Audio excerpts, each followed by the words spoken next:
अस्सलाम वालेकुम दोस्तों। आज हमारा जो लेक्चर है वो है कंपाउंड पे। ठीक है कि कंपाउंड बेसिकली क्या है। पहले हमारा लेक्चर एलिमेंट पे था। एलिमेंट को हमने डिटेल में डिस्कस किया। ठीक है, एलिमेंट क्या होते हैं। इसके बाद हम आते हैं कंपाउंड पे। ठीक है, कंपाउंड क्या है। कंपाउंड बेसिकली दो या दो से ज़्यादा एलिमेंट से मिल के बनता है कंपाउंड। ठीक है, ओके। और कंपाउंड के लिए ये ज़रूरी है कि कंपाउंड जो है ना वो दो या दो से ज़्यादा डिफरेंट एलिमेंट के आइटम से बना हो। सही हो गया। इस चीज़ को समझिए जरा। जो एलिमेंट है, आगे हम मॉलिक्यूल को डिस्कस करेंगे तो मॉलिक्यूल में ये जो है ना, ये जो फ़र्क है ये मजीद वाज़ेह हो जाएगा। हमारे पास जो कंपाउंड है वो दो या दो से ज़्यादा डिफरेंट एटम से मिलकर बनता है। ठीक है, डिफरेंट एलिमेंट के एटम से। यू कैन से डेट के हमारे पास हाइड्रोजन है, इस साइड पे ऑक्सीजन है। ठीक है, तो दो हाइड्रोजन और एक ऑक्सीजन मिलकर क्या बनाते हैं, वाटर का एक मॉलिक्यूल बनाते हैं। तो इसका मतलब क्या हुआ कि ये जो है ना एक वाटर का मॉलिक्यूल है, यानी कि वाटर क्या है, कंपाउंड है। ठीक हो गया। डेफिनेशन को देखते हैं सबसे पहले। Compound is a substance made up of two or more elements chemically combined together in a fixed ratio by mass. देखिए हर चीज का जो है ना मैस है। अब एटम है या एलिमेंट है या कुछ भी है तो उसका एक क्या एक मैस है। जो भी कंपाउंड बनता है तो वो क्या होता है कि एक फिक्स रेशो होती है एलिमेंट की। जब फिक्स्ड रेशो एलिमेंट की कंबाइन करती है तो क्या बनाती है, कंपाउंड बनाती है। डेफिनेशन को थोड़ा आगे देखते हैं। कंपाउंड इज सब्सटेंस, एक ऐसा सब्सटेंस है compound made up of two और मोर एलिमेंट, दो या दो से ज्यादा एलिमेंट से मिलकर बनता है। Chemically combined. केमिकली कंबाइंड का मतलब क्या है, यानी कि वो जो इलेक्ट्रॉन्स हैं उनकी सरफेस पे, यानी वैलेंस जो इलेक्ट्रॉन है वो वैलेंस इलेक्ट्रॉन क्या करते हैं, बॉन्ड बनाते हैं। वो जो बॉन्ड बना हुआ है ना उसे हम बोलते हैं केमिकली। ठीक है, तो chemically combined together in a fixed ratio by mass. अब दो एलिमेंट है, एक एलिमेंट इस साइड पे है दूसरा एलिमेंट इस साइड पे है, तो वो एक फिक्स्ड रेशियो से। ठीक है ना, ऐसे नहीं है कि जितनी मर्जी हाइड्रोजन डाल दें जितनी मर्जी ऑक्सीजन डाल दें, ठीक है, तो जो है ना वाटर बन जाएगा, ऐसे नहीं है। ठीक है, एक फिक्स्ड रेशियो हाइड्रोजन की होगी और एक फिक्स्ड रेशियो ऑक्सीजन की होगी। तो इस तरह हमारे पास जो है ना वाटर का मॉलिक्यूल बनेगा। आगे चलते हैं एक्सप्लेनेशन की तरफ। कंपाउंड की थोड़ी सी एक्सप्लेनेशन देखते हैं। When two atoms of element combine then these elements lose their properties and produce new substances, compounds which have different properties. अब इसका मतलब क्या है, इसका मतलब ये है कि एग्जांपल से समझाता हूँ। हमारे पास एक साइड पे हाइड्रोजन गैस है, दूसरी साइड पे ऑक्सीजन गैस है। अब ये दोनों गैसेस दोनों जो है ना ये एलिमेंट किस फॉर्म में है, गैसेस फॉर्म में है। हाइड्रोजन जो एलिमेंट है वो भी गैस फॉर्म में है, ऑक्सीजन एलिमेंट है वो भी गैस फॉर्म में है। अब इन दोनों की जो फिजिकल प्रॉपर्टीज है, हाइड्रोजन गैस है ऑक्सीजन भी गैस है, ये इनकी फिजिकल प्रॉपर्टीज है। ठीक हो गया। लेकिन जैसे ही ये जो है ना आपस में रिएक्ट करेंगी, ठीक है, आपस में हम यानी हाइड्रोजन और ऑक्सीजन डालेंगे, ठीक है, ये रिएक्शन करेंगी और वाटर का मॉलिक्यूल बनेगा। जब वाटर का मॉलिक्यूल बनेगा तो वाटर गैस नहीं होगा बल्कि वो किस फॉर्म में होगा, लिक्विड फॉर्म में होगा। ठीक होगी, तो प्रॉपर्टीज चेंज होगी। जो न्यू कंपाउंड बना हमारे पास तो उसकी प्रॉपर्टीज क्या होगी, चेंज होगी। उसकी फिजिकल प्रॉपर्टीज वो लिक्विड है, और जो रिएक्टेंट है यानी कि हाइड्रोजन और ऑक्सीजन ये किस फॉर्म में है, ये गैसेस फॉर्म में है। तो इस तरह जो है ना ये क्या होती है कि कोई भी केमिकल रिएक्शन होता है, जब न्यू प्रोडक्ट बनती है ना, कोई चीज न्यू चीज बनती है, कोई कंपाउंड बनता है दो या दो से ज्यादा एलिमेंट से मिलके, तो उसकी प्रॉपर्टीज चेंज हो जाती हैं। यानी कि एलिमेंट की जो प्रॉपर्टीज है ना वो डिफरेंट होती हैं, और जो न्यू सब्सटेंस एलिमेंट से मिलके बनता है उसकी प्रॉपर्टीज डिफरेंट होती हैं। इस तरह प्रॉपर्टीज जो है ना केमिकल प्रॉपर्टीज वो जो है ना वो थ्रू आउट कांस्टेंट नहीं रहती है, यानी कि चेंज हो जाती हैं during reaction. For example carbon and oxygen combined in a fixed ratio 12:32। ठीक है, 12 जो है ना वो कार्बन का एटॉमिक मास है, और 16 जो है ना वो ऑक्सीजन, एक ऑक्सीजन का मास है। ठीक है, क्योंकि दो ऑक्सीजन कार्बन डाइऑक्साइड में है, दो ऑक्सीजन है, एक ऑक्सीजन का मास 16 है, तो दो ऑक्सीजन का मास कितना हो गया, 32 हो गया, और एक कार्बन का मास 12 हो गया। ठीक है, कार्बन और ऑक्सीजन जब इस रेशियो में 12:32 में जब आपस में क्या करेंगे, बाई मास, 12:32 बाई मास जब कंबाइन करेंगी तो हमारे पास कार्बन डाइऑक्साइड का एक मॉलिक्यूल बनेगा, यानी कि कार्बन डाइऑक्साइड खुद एक कंपाउंड है। ठीक है, तो क्या हमारे पास कार्बन डाइऑक्साइड का मॉलिक्यूल बन गया। दूसरी एग्जांपल है हमारे पास जो मैं आपको ऑलरेडी दे चुका हूँ, हाइड्रोजन और ऑक्सीजन की। ठीक है, हाइड्रोजन और oxygen, hydrogen and oxygen combine in a fixed ratio 2:16। अब देखें वाटर के मॉलिक्यूल में कितने हाइड्रोजन है, दो। एक हाइड्रोजन का एटॉमिक मास एक है, 1 है, तो दो हाइड्रोजन के एटॉमिक मास कितना हो गया, 2। 2 क्या हो गया, हाइड्रोजन का एटॉमिक मास, एंड एक ऑक्सीजन है और एक ऑक्सीजन का मास होता है 16। तो 2:16 से क्या करेंगे, ये बाई मास कंबाइन करेंगी, कंबाइन करके क्या करेंगी, टू प्रोड्यूस वाटर, वाटर का एक मॉलिक्यूल बनाएंगे। Hydrogen and oxygen are gases while water is in liquid state. वही बात जो पहले आपको बता चुका हूँ कि प्रॉपर्टीज जो है ना वो क्या हो जाती हैं, केमिकल रिएक्शन के बाद प्रॉपर्टीज हमेशा चेंज हो जाती हैं। रिएक्टेंट की केमिकल प्रॉपर्टीज अलग होती हैं, जबकि वाटर की जो केमिकल प्रॉपर्टीज है वो अलग है। ये बेसिकली कंपाउंड का थोड़ा सा कॉन्सेप्ट था। हाँ, अब आगे चलते हैं classification of compounds. Basically compounds को हम दो जो है ना वो कह सकते हैं कि हम जो है उनकी डिवीजन करते हैं, दो फर्दर ब्रांचेस में उसकी डिवीजन करते हैं, एक आयनिक कंपाउंड्स में और एक कोवलेंट कंपाउंड्स में। ठीक हो गया। Compounds can be classified as covalent और आयनिक। सबसे पहले हमारे पास आयनिक कंपाउंड, डेफिनेशन देखते हैं। That compound which does not exist in independent molecular form are called ionic compound. इसका मतलब क्या है? इसका मतलब यह है कि हमारे पास एक मॉलिक्यूल या एक ऐसा कंपाउंड जो इंडिपेंडेंटली एग्जिस्ट ना कर सके, इंडिपेंडेंटली एग्जिस्ट ना कर सके, वो क्या है? हमारे पास आयनिक कंपाउंड है। These compound exist in 3 dimensional crystal lattice. इसका मतलब एक और मैं आपको समझाता हूँ थोड़ा सा मजीद डिटेल में। फर्ज करें कि हमारे पास जो है ना इसकी एग्जांपल है आयनिक कंपाउंड की NaCl, सोडियम क्लोराइड। अब सोडियम क्लोराइड का बिल्कुल आप यानी कि एक मॉलिक्यूल या एक कंपाउंड, सोडियम क्लोराइड का एक मॉलिक्यूल जो है, basically sodium chloride as a whole compound है, तो इसका अगर एक मॉलिक्यूल ये सोडियम क्लोराइड आप अलग करना चाहें तो आप नहीं कर सकते।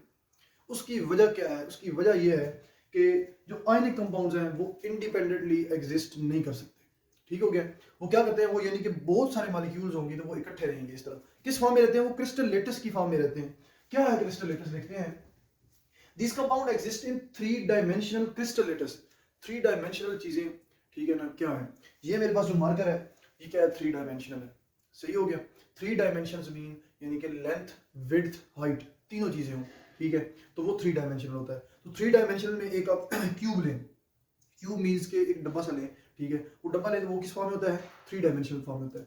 तो ये जो आयनिक कंपाउंड्स है ना ये लेटस यानी कि कह सकते हैं क्यूबिक फॉर्म में होते हैं, ठीक है ना, इस तरह लेयर्स होती हैं, ठीक है, positive charge, negative charge, positive charge, negative, positive, negative, फिर इस तरह पॉजिटिव, नेगेटिव, पॉजिटिव, इस तरह लेयर्स की फॉर्म में होता है। तो इसका मतलब ये है कि एक जो पॉजिटिव चार्ज है या एक नेगेटिव चार्ज है वो बहुत सारे पॉजिटिव नेगेटिव चार्जेस से क्या हुआ है? घिरा हुआ है।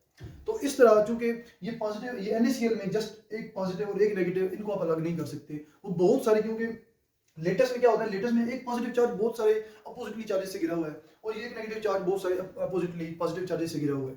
ठीक हो गया। तो इस वजह से जो है ना ये आयनिक कंपाउंड इंडिपेंडेंटली एग्जिस्ट नहीं कर सकते। तो ये किस फॉर्म में एग्जिस्ट करते हैं जी? 3 डायमेंशनल क्रिस्टल लेटस की फॉर्म में, where each ion is surrounded by oppositely charged ion. यही बात जो मैं आपको अभी बताई है। As oppositely charged ions attract strongly, so these compounds have high melting and boiling points and represented by formula unit। इसका मतलब ये है कि जब पॉजिटिव और नेगेटिव चार्जेस, ठीक है, जो सराउंड जिन्होंने किया हुआ है वो इतनी स्ट्रांगली अट्रैक्ट कर रहे हैं, आपको पता है ना पॉजिटिव और नेगेटिव चार्ज एक दूसरे को अट्रैक्ट करते हैं, सेम चार्जेस क्या करते हैं? रिपेल करते हैं, यानी कि पॉजिटिव पॉजिटिव को रिपेल करेगा, दूर करेगा, और नेगेटिव नेगेटिव भी एक दूसरे को रिपेल करेंगे, लेकिन पॉजिटिव और नेगेटिव ये दोनों क्या करेंगे? अट्रैक्ट करेंगे। तो चूंकि इनमें दो अपोजिट चार्जेस प्रेजेंट है, पॉजिटिव नेगेटिव, तो वो क्या करेंगे? एक दूसरे को जब अट्रैक्ट करेंगे तो वो मॉलिक्यूल क्या होगा? सॉलिड फॉर्म में होगा। एक सॉलिड फॉर्म में होगा यानी कि उसके अंदर फोर्सेस जो है ना वो बहुत ज्यादा स्ट्रांग होगी। तो इस वजह से उसका मेल्टिंग पॉइंट यानी कि पिघलना, यानी उस सॉलिड को पिघलाने के लिए हमें बहुत ज्यादा एनर्जी चाहिए होगी, यानी कि उसका हाई मेल्टिंग पॉइंट होगा। और दूसरा बॉइलिंग पॉइंट, यानी कि उसे बॉयल करने के लिए, अगर वो लिक्विड में है तो उसे बॉयल करने के लिए हमें बहुत ज्यादा टेम्परेचर चाहिए होगा। For example sodium chloride, potassium bromide, KBr and copper sulphate, CuSO4। ये ऊपर मैंने चार्जेस मेंशन किए हुए हैं, सोडियम की बुक में जो है ना ये चार्जेस मेंशन नहीं किए हुए, तो ये आपको लोगों के लिए मैंने मेंशन किए हैं। ये सोडियम के ऊपर +1 चार्ज है, क्लोराइड के ऊपर -1 है, ठीक है। इस तरह पोटेशियम के ऊपर +1 चार्ज है, ब्रोमाइड के ऊपर -1 चार्ज है, कॉपर के ऊपर +2 चार्ज है, और आगे जो सल्फेट है हमारे पास उसके ऊपर -2 चार्ज है। इस तरह ये चार्जेस क्या होते हैं? ये इक्वल होते हैं। जब इक्वल होते हैं तो इसका मतलब क्या है? होल चार्ज होता है वो 0 होता है, इसी वजह से हम जो है ये चार्जेस मेंशन नहीं करते। सही हो गया।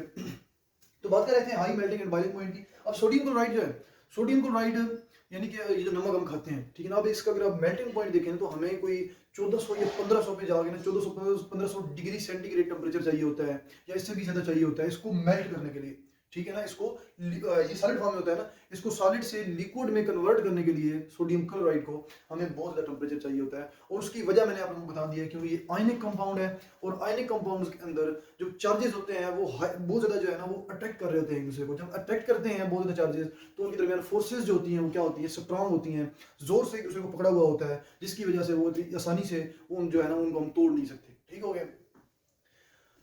आगे चलते हैं कोवलेंट कंपाउंड की तरफ। हमारे पास तो दूसरी कैटेगरी है कोवलेंट कंपाउंड। कोवलेंट कंपाउंड जो है ना वो इजीली इंडिपेंडेंटली क्या कर सकते हैं? एग्जिस्ट कर सकते हैं। यानी कि अगर आप फर्ज करें